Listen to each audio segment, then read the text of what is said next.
네, 우리 하나님 말씀을 보시겠습니다. 하나님 말씀은 사도행전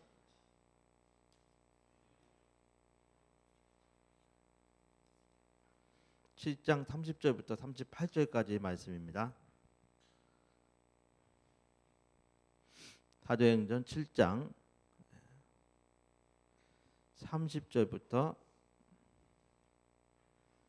38절까지 교독하시겠습니다. 40년이 참에 천사가 시내 산 광야 가시나무 떡이 불꽃 가운데서 그에게 보이거늘 모세가 이 광경을 보고 기이 여겨 알아보려고 가까이 가니 주의 소리가 있어 나는 네 조상의 하나님 즉 아브라함과 이삭과 야곱의 하나님이로라 하신대 모세가 무서워 감히 알아보지 못하더라. 주께서 가라사대 내 발에 신을 벗으라. 너 섰는 곳은 거룩한 땅이니라. 내 백성이 애굽에서 괴로움 받음을 내가 정령히 보고 그 탄식하는 소리를 듣고 저희를 구원하려고 내려왔노니 시방 내가 너를 애굽으로 보내리라 하시니라. 저희 말이 누가 너를 관원과 재판장으로 세웠느냐 하며 거절하던 그 모세를 하나님은 가시나무 떡이 가운데서 보이던 천사의 손을 의탁하여 관원과 속량하는 자로 보내셨으니 이 사람이 백성을 인도하여 나오게 하고 애굽과 홍해와 광야에서 40년간 기사와 표적을 행하느니라. 이스라엘 자손을 대하여 하나님이 너희 형제 가운데서 나와 같은 선자를 세우리라 하던 자가 곧 이 모세라. 같이 읽겠습니다. 신의 산에서 말하던 그 천사와 및 우리 조상들과 함께 광야 구요에 있었고 또 생명의 도를 받아 우리에게 주던 자가 이 사람이라. 아멘. 네, 우리가 조금 아까 영상로 이제 보겠는데 이제 우리가 이제 살아가면서 과연 나는 환난과 어려움 가운데서 주님이 원하시는 대로 좀 살아가고 있는가? 한 주간 동안도 말씀을 준비하면서 물론 이제 우리가 지금 처한 상황이 영적 전쟁 같아 갖고 마치 대립을 크게 하면서 싸우는 형국이지만은 이런 형국은 가정에서도 있을 수 있고 직장에서도 있을 수 있고 어디서든지 있을 수 있죠. 나라와 나라 간의 어떤 그 전쟁 가운데도 있을 수 있는 일이죠. 그런데 그런 극한 상황 가운데서 그거 보고 실망하고 낙담하고 절망하고 그리고 그 상황 때문에 힘들어만 하면 우리가 지금 우리 할 몫도 다 하고 있는 것인가? 주님 뜻대로 내가 살고 있다고 과연 자부할 수 있는가? 사도 바울은 전도 여행을 마치고 나서 이야기하죠. 뭐라고 그러죠? 때를 얻든지 못 얻든지 너희는 전도에 힘쓰라. 저와 여러분이 이 세상에 살고 있는 동안 존재 이유가 그것이다라는 생각을 해요. 예수님께서 하늘에 올라가시면서 제자들에게 모든 족속에게 이 복음을 전하고 그 사람들 제자를 삼으라 이렇게 말씀하시잖아요. 그러면서 이제 예수님께서 승천하시면서 하시는 말씀이 가라는 거죠. 그건 저와 여러분 또 우리가 처한 이 상황하고 상관없이 하라는 거예요. 우리 해야 할 본분이라는 겁니다. 병들었거나 혹은 내 상황이 너무 어렵거나 도무지 어떻게 할 수 없는 그런 상황 가운데 있어서 나 못하겠다라고 할 수 있는 이야기죠. 제가 지난주에 우리가 새벽기도 설교 제 설교가 나간 거 아시죠? 그거 이제 준비하고 또 뭐 이제 녹음하고 또 나가기까지 했는데 그 내용에 보면은 사도 바울이요, 전도하다가 돌에 맞아 죽을 뻔했어요. 그래서 돌로 사람들이, 유대인들이 쳐서 사도 바울이 죽었다 생각하고 내다버렸거든요. 그랬는데 하나님께서 살려주셨는지, 사람들은 죽었다고, 거반 죽었다고 해서 내다버렸는데 소문 붙어서 그랬는지 벌떡 일어나서 또 다른 데 가서, 더베라는 데 가서 전도를 또 해요. 보통 우리 같으면은 일단은 멈추고 병원부터 달려가지 않았을까요? 그 몸을 이끌고서 또 전도하러 또 갑니다. 그리스도인들의 모습이 바로 이런 모습이어야 된다고 성경은 우리에게 가르쳐 주는 게 아닌가라고 생각합니다. 오늘 본문의 말씀은요, 스데반이 모세에 대한 이야기를 해요. 이게 스데반의 설교거든요. 7장에 나오는 말씀이. 유대인들 간원들 앞에서, 그 당시 기득권자들 앞에서 스데반이 설교를 하는 거예요. 그 설교 내용 중에 하나예요. 근데 오늘 본문의 말씀은 모세를 예를 들어서 이야기합니다. 우리가 잘 알다시피 모세는요, 애굽에서 죽을 뻔한 사람이에요. 이 사람도 요셉을 모르는 왕, 파라오라고 그러죠. 애굽의 왕이, 요셉을 모르는 애굽의 왕이 막 유대인들이 막 인구가 불어나는 걸 보고 위협을 느껴요. 그리고 이들을 아예 노예로 삼습니다. 뿐만 아니라 남자아이가 태어나면 다 어떻게 하라고요? 죽이고, 여자아이가 태어나면 다 살리라 라고 이렇게 명령을 해요. 그런데 유대인 히브리 산파들이 하나님을 더 두려워해서 그 애굽 왕 바로의 말을 듣지 않냐고 남자아이들을 살렸어요. 그래서 모세가 살아나게 됐어요. 그러든지 모세도 그렇게 숨겨서 이렇게 키웠는데, 이게 들통날 위기에 처하니까 이제 부모가, 모세의 어머니 부모가 아이를 갈대 상자를 만들어서 그 아이에 집어넣고 나일강에 뛰어보내잖아요. 그래서 나일강에서 목욕하던 애굽 공주의 눈에 띄어서 애굽 공주가 이 모세를 키우게 됩니다. 그래서 왕궁에서 40년을 살아요. 40년을 사는데, 이 모세가 자기가 자라가면서 자기가 어떤 자기 그 민족의 그 정체성을 알게 되죠. 자기의 정체성도 알게 되고, 그래서 노예처럼 살아가는 그 히브리 사람들을 돕고자 해서 그가 애굽 사람 한 사람을 어떻게 하다 보니까 쳐서 죽이게 되죠. 근데 그게 들통나요. 들통나서 결국은 모세는 쫓겨서 도망가게 됩니다. 쫓겨서 도망간 곳이 바로 미디안 광야입니다. 거기서 또 40년을 살아요. 근데 모세가 생각하기에 내가 애굽의 공주의 아들로 양자지만은 그렇게 자라서 내 민족 히브리 사람들이 좀 도울 수 있겠다고 생각했을 때는 정말 사람을 우연히 죽였던, 어쨌든 자기 민족을 도우려고 했던 그 과정이 자기 생각이거든요.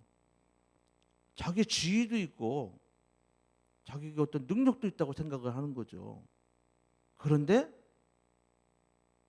그건 자기 생각을 하나님께서, 그 모세의 생각이 얼마나 기특합니까? 충분히 히브리 사람들을 도와줄 수 있는 능력도 됐을 것이라고 생각을 해요. 그러나 하나님께서는 그 모세가 생각하는, 모세가 그래서 하고자 하는 그 일에 동의하지 않으세요. 그래서 하나님께서 모세를 그 당시는 사용하지 않았습니다. 모세가 도망가서 정말 이제 미디안 광야에서 광야 생활 40년 동안 그렇게 살았다면요, 늘 양만 치고 살았다면 더 이상 애굽에서의 그 정말 유능한 왕자로서의 그 삶 가운데 뭘 하겠다는 그 마음이 아마 다 사라졌을 거예요. 아무것도 할 수 없는 그런 자기의 모습을 그대로 직시하고 살았을 것입니다. 그런데 이제 늙어가는 그 80대 노인이 된 그 모세를 하나님께서 찾아가셔서 부르십니다. 그리고 그에게 내 백성에게 가라라고 이렇게 명령을 하세요. 모세가 자기의 사정을 너무나 잘 알잖아요. 나 못 갑니다 하는 거죠. 나이도 들고 너무나 무능한데 내가 가서 그들을 어떻게 바로의 그 손에서 건져내서 데리고 나오겠냐 하는 거죠. 그리고 자기 꼬라지를 보니까 아무리 애굽에 가서 애굽 왕 앞에서도 바로 앞에서도 물론이군요. 그 히브리 사람들 앞에 가서도 내세울 게 없는 거예요. 그리고 모세는 이미 40년 전에 실패자예요. 도망간 사람이에요. 그런 사람 이야기를 들으려고 하겠냐고요. 그래서 모세가 하나님 앞에 그러잖아. 내가 저들에게 가서 하나님 보내셨다는 것을 어떻게 증명하냐고. 그 하나님께서 내가 너를 보냈다. 그러면 하나님은 어떻게 설명하냐고 이렇게 묻잖아요. 그러니까 나는 나다 이렇게 설명하시잖아요.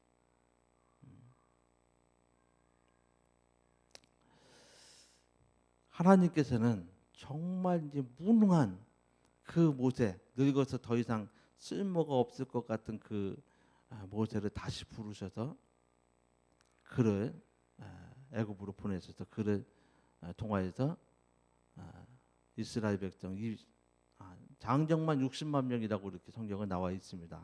근데 실제적으로 과거에 우리나라도 마찬가지였어요. 여자는 사람 취급은 안 했던 것 같아요. 사람 명수에 넣질 않았던 것 같아요. 또 아이들도 마찬가지고. 그래서 남자 수만 센 겁니다. 근데 이제 거기에 딸린 가족을 적어도 한 둘이나 셋 정도 이렇게 하면은 이제 학자들은 한 200만 명 정도 됐을 거다라고 이렇게 얘기합니다.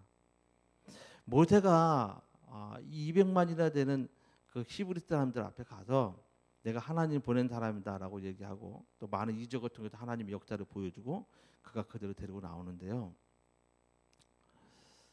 참 모세는 광야 생활 40년 동안 광야가 어떤 곳인지를 알아요.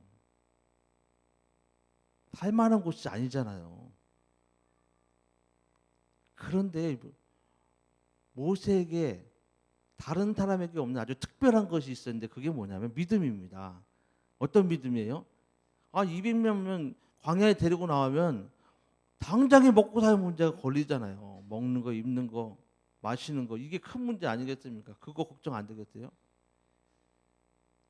예수님 쫓아서 예수님 말씀 들으려고 나왔던 그 광야에 나왔던 사람들 성경에는 한 5천 명 정도 된다고 그랬는데 이 사람들이 예수님 말씀 듣다 보니까 이제 기진하고 도무지 어떻게 할 수 없으니까 제자들은 다 돌려보내자고 그랬더니 예수님께서 뭐라 그러세요? 너희가 먹여라 이렇게 말씀하셨죠. 너희가 먹여라. 그러니까 빌립이 우리에게는 그만한 돈이 없습니다.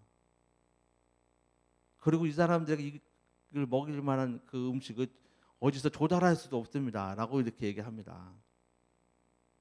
그때 이제 어린 나이 하나가 가지고 온 도시락 하나가 주님의 손에 들려주고 주님께서 그 손을 놓고서 하나님께 기도하잖아요. 하나님께 감사기도 하잖아요. 우리가 식사할 때 하나님께 감사기도 다 하시죠? 안 하시나요? 하시잖아요. 우리 주님도 그런 기도를 한 거예요. 그리고 나눠주기 시작하는데 5천 명이 먹었어요. 그리고 남았어요.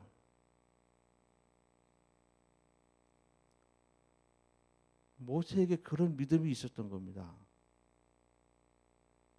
하나님께서 당연히 전지전능하신 하나님께서 당연히 굶겨 죽이지는 않을 거라는 믿음을 갖고 있어요. 자기에게 어떤 대안이 없어요. 자기에게 무슨 힘이 있습니까? 능력이 있습니까? 부가 있습니까? 아무것도 없어요. 근데 하나님의 명령대로 이스라엘 백성을 데리고 광야로 갑니다. 거기서 하나님이 40년 동안에 하루도 안 빼고 40년 동안에 만나로 이스라엘 백성 200만 명을 먹여요. 그 광야에서 애도 낳고 다 해요. 물도 주시고.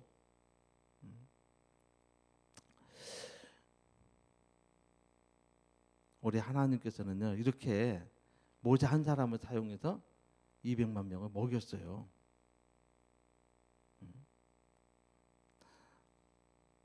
우리 한번 한 사람의 이 능력이 그 개인의 능력은 아닐 겁니다. 하나님께서 들어 사용하실 때 이런 역사가 있을 것입니다. 이처럼 한 사람이 하나님 손에 붙들리면요, 모세는 200만 명을 먹여 살렸지만 더 많은 사람을 살릴 수가 있어요. 우리나라에 이제 선교하러 온 우리가 잘 아는 언더우드라는 선교사 우리가 잘 아실 거예요. 언더우드가 이 땅에 왔을 때는 정말 한국이 황무지 같은 곳이었습니다. 복음을 전해도 도무지 들어갈 수 없는 그런 상황이었어요. 근데 언더우드가 하나님께 기도하며 쓴 시가 있습니다. 우리 한번 영상 한번 보여주실래요?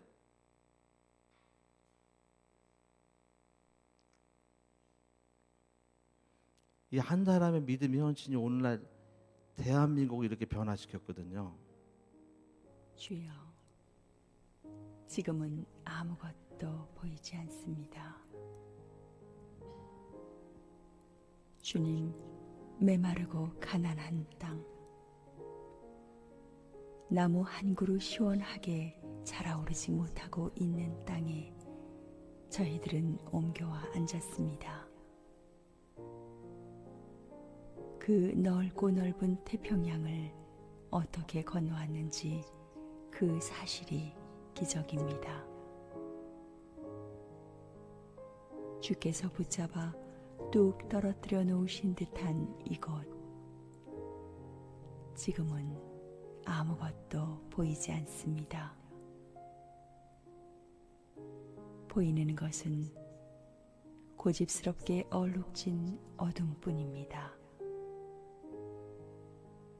어둠과 가난과 인습에 묶여있는 조선 사람뿐입니다. 그들은 왜 묶여있는지도 고통이라는 것도 모르고 있습니다. 고통을 고통인 줄 모르는 자에게 고통을 벗겨주겠다고 하면 의심부터 하고 화부터 냅니다.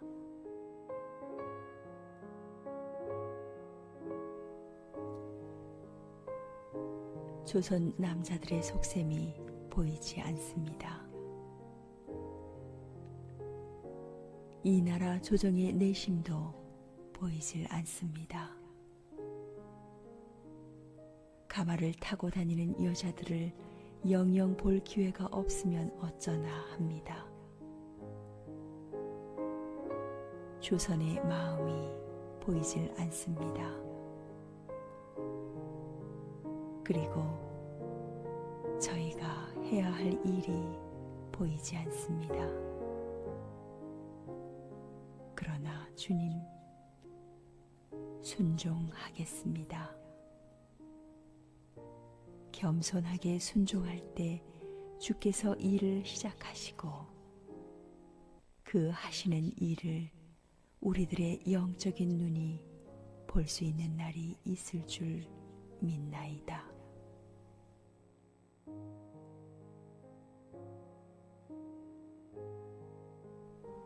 믿음은 바라는 것들의 실상이요 보지 못하는 것들의 증거니 라고 하신 말씀을 따라 조선의 믿음의 앞날을 볼 수 있게 될 것을 믿습니다. 지금은 우리가 황무지 위에 맨손으로 서 있는 것 같사오나 지금은 우리가 서양 귀신 양귀자라고 손가락질 받고 있사오나 저희들이 우리 영혼과 하나인 것을 깨닫고 하늘나라의 한 백성 한 자녀임을 알고 눈물로 기뻐할 날이 있음을 믿나이다.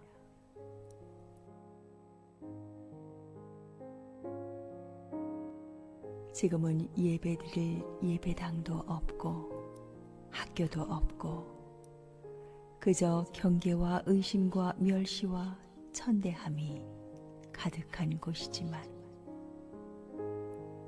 이곳이 머지않아 은총의 땅이 되리라는 것을 믿습니다. 주여, 오직 제 믿음을 붙잡아 주소서.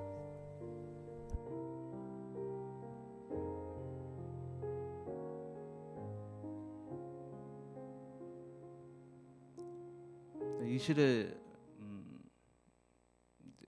읽으면서 또 보면서 굉장히 가슴이 뭉클했는데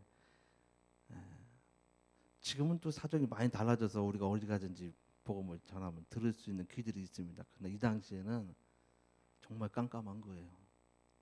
그렇게 와서 이 나라를 이렇게 변화를 시켰고 정말 한 발짝만 옮겨도 우리가 어디 가든지 예배 드릴 수 있는 예배당이 있고 교회가 있지 않습니까? 엄청난 변화가 온 거죠. 이런 한 사람 한 사람의 선교사들에 의해서 우리나라가 이렇게 변화가 된 거거든요. 우리나라의 이 수많은 사람들이 예수 믿고 돌아오게 된 거거든요. 저와 여러분이 나 한 사람 하나님께서 부르셨기 때문에 다 이 자리에 오신 겁니다. 우리도 하나님 앞에 붙들린 사람이 되어서 정말 어떻게 합니까? 내가 정말 모세처럼 200만 명을 먹여 살릴 수 있는 사람이 될 수도 있어요. 아까 제너라는 그 전도자 그분이 14만 4천 명 이상을 전도했지 않습니까? 아마 지나가는 사람들이 그거 듣고 그냥 지나갔을 거예요. 그러나 그것이 정말 영혼의 소리로 들려와서 정말 교회가 마음을 먹은 사람들이 그렇게 많은 거예요. 근데 14만 4천 명만 그 얘기를 들었겠어요? 40년 동안 그가 조지가 거리에서 예수를 믿냐고, 예수를 믿어야 된다고 이렇게 전도했을 때 아마 수많은 사람들이 아마 들었을 것입니다. 그런데 그렇게 열매가 맺어진 거거든요.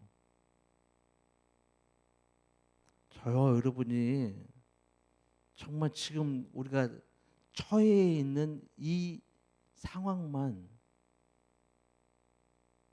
정말 우리가 실망하지 마시고 정말 진짜 우리가 해야 할 일이 무엇인가? 우리 각각의 사람이 이렇게 힘든 과정에서도 우리가 정말 주님께 붙들려서 해야 할 일이 무엇인가? 특이한 것은요. 이 조지가에서 전도했던 이 제너라는 전도자는 자기 교회 전도하려고 거기 쓴 게 아니잖아요. 정말 무작위로 해외에서 온 사람들 누구든지 다 붙들고서 하루에 10명이에요. 10명씩 붙들고서 이 이야기를 했던 거예요. 기계도 안 했을 거예요. 다 지나가는 사람들이니까. 그럼에도 불구하고 하나님께서 이렇게 큰 열매를 맺어주신 역사가 있는 것이거든요. 이스라엘 백성이요 모세를 통해서 이제 광야에 나가는데 그들에게 다 그 광야를 지나가는 길에 전쟁을 한번 겪게 돼요. 아주 큰 전쟁을 아말렉이 와서 못 지나간다 하는 거죠. 그 전쟁은 어쩔 수 없이 치르게 됩니다. 그때도 뭐 모세는 나이가 들어서 뭐 칼 들고 나가 싸울 수 없는 상황이잖아요. 그래서 여호수아를 내보내죠. 여호수아가 군대를 이끌고서 막 싸웁니다. 근데 아말렉이 너무나 강력해서 이길 수 없는 상황이에요. 그래서 모세가 싸움하는 장면을 보일 만한 그 산에 올라가죠. 왜 올라가죠? 기도하러 올라갑니다. 기도하러 올라가서 혼자 올라간 게 아니고 형과 매형을 데리고 올라가요. 그게 바로 아론과 훌입니다. 이들을 데리고 올라가서 이제 막 기도를 하는데 요즘 우리가 생각하기 좀 이상한 점이 있죠. 모세가 손을 들고 하나님께 기도를 했어요. 근데 이제 팔이 아파서 손이 내려가면 전쟁에 지고 형국이 계속 올리고서 기도하고 있으면은 전쟁 이기고 뭐 이런 형국이었던 거죠. 근데 이제 사람의 팔이 이게 우리가 옛날에 어렸을 때 벌도 터봤지만은 이게 자꾸 내려가잖아요. 예? 팔이 아파서 결국 모세를 이제 돌에 앉혀놓고 아론과 훌이 양쪽에서 모세의 팔을 잡고 올려서 모세가 열심히 기도하죠. 그때 결국 이겼다고 그러잖아요.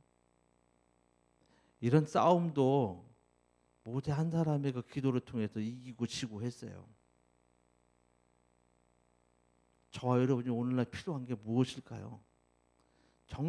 정말 우리가 지금 영적 싸움을 하고 있다고 생각하면 우리에게 필요한 게 뭘까요? 주님, 우리가 기도하기를 바라시는 거예요. 우리의 기도를 통해서 아마 하나님께서 이기게 하실 거예요. 그 아말렉과의 전쟁은요, 무기가 좋다고 해서 군대가 많다고 해서 이기는 싸움이 아니에요.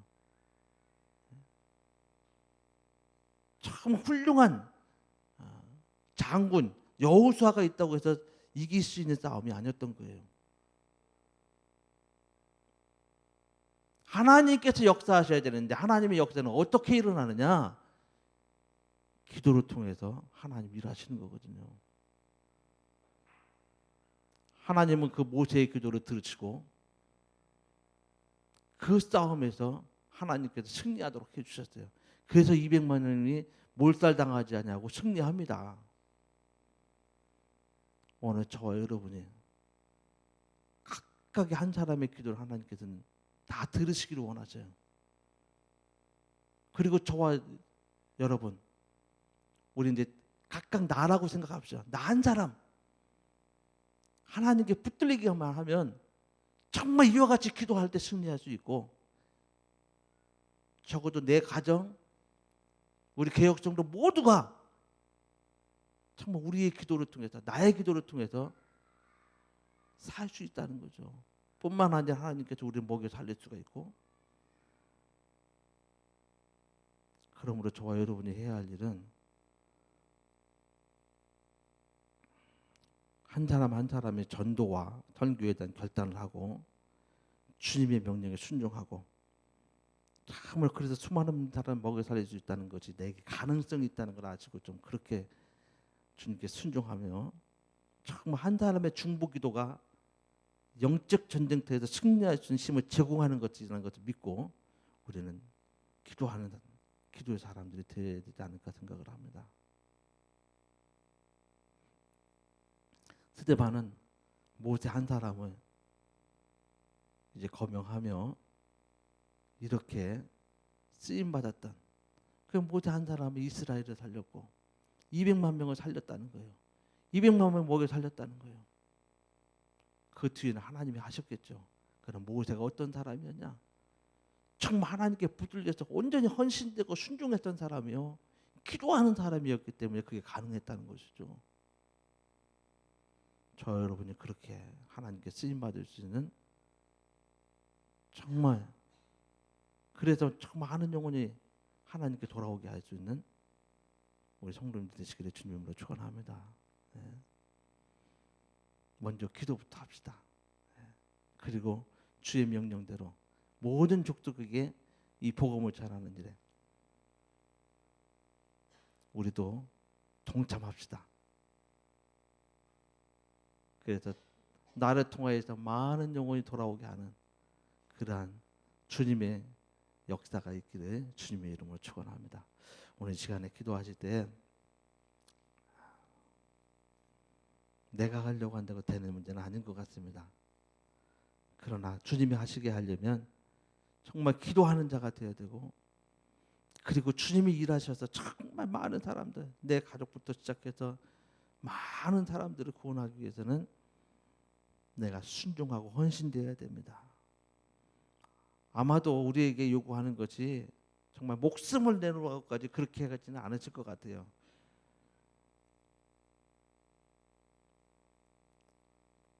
정말 하루에 10명에게만 정말 전도했던 그런 역사가,